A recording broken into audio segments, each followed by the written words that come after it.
بسم اللہ الرحمن الرحیم۔ لوگ فقہ جعفریہ پر اعتراض کرتے ہیں اور کہتے ہیں کہ شیعہ حضرات دو نمازوں کو ملا کر پڑھتے ہیں، یعنی ظہر اور عصر کو، مغرب اور عشاء کو، اور اعتراض کرتے ہیں کہ شیعہ حضرات یہ غلط کرتے ہیں۔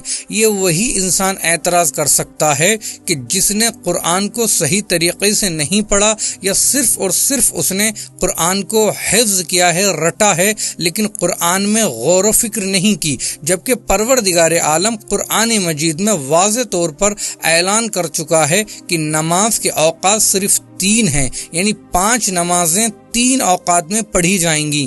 پروردگار عالم سورہ بنی اسرائیل کی آیت نمبر 78 میں ارشاد فرماتا ہے، بسم اللہ الرحمن الرحیم، اقیم الصلاۃ لدلوک الشمس الی غسق اللیل وقرآن الفجر انا قرآن الفجر کان مشہودا۔ اس آیت کا ترجمہ دیکھتے ہیں کہ مولانا اشرف علی تھانوی نے کیا ہے۔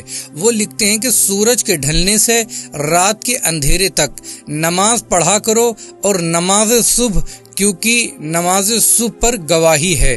اس آیت میں 3 اوقات نماز بیان ہوئے ہیں، سورج کے ڈھلنے سے یعنی ظہر و عصر یعنی ظہرین، اور رات کے اندھیرے تک یعنی مغرب اور عشاء مغربین، اور صبح یعنی نماز فجر۔ پھر پروردگار عالم سورہ ہود آیت نمبر 114 میں ارشاد فرماتا ہے، بسم اللہ الرحمن الرحیم، وَأَقِیمِ الصَّلَاةَ طَرَافَیِ النَّہَارِ وَزُلَفًا مِنَ اللَّیل۔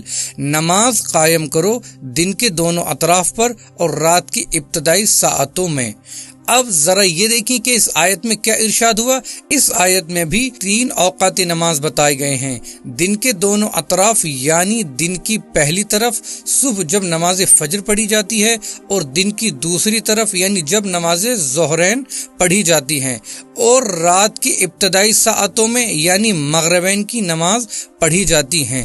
پھر صحیح بخاری میں ایک اور حدیث نمبر 533 نقل ہوئی، جس میں اوقات نماز بتائی گئے ہیں کہ رسول اللہ 5 نمازوں کو 3 اوقات میں پڑھاتے تھے، یعنی مغرب اور عشاء کی 7 رکعتیں ملا کر، اور ظہر اور عصر کی 8 رکعتیں ملا کر، اور صبح کی 2 رکعت۔ سعید بن جبیر کہتے ہیں کہ عبداللہ ابن عباس نے فرمایا کہ رسول اللہ نے بغیر خوف و خطر کے ہمیں مغرب اور عشاء ملا کر نماز پڑھائی، اور ظہر اور عصر ملا کر پڑھائی، یعنی ثابت ہو گیا کہ دونوں نمازیں ملا کر پڑھنا یا پڑھانا غلط نہیں ہیں۔ یہ دونوں نمازیں مغرب اور عشاء ایک ساتھ پڑھنا، ظہر اور عصر ایک ساتھ پڑھنا، یہ کوئی بدعت نہیں بلکہ سنت نبوی ہے، اور رسول اللہ نے اس کام کو انجام دیا۔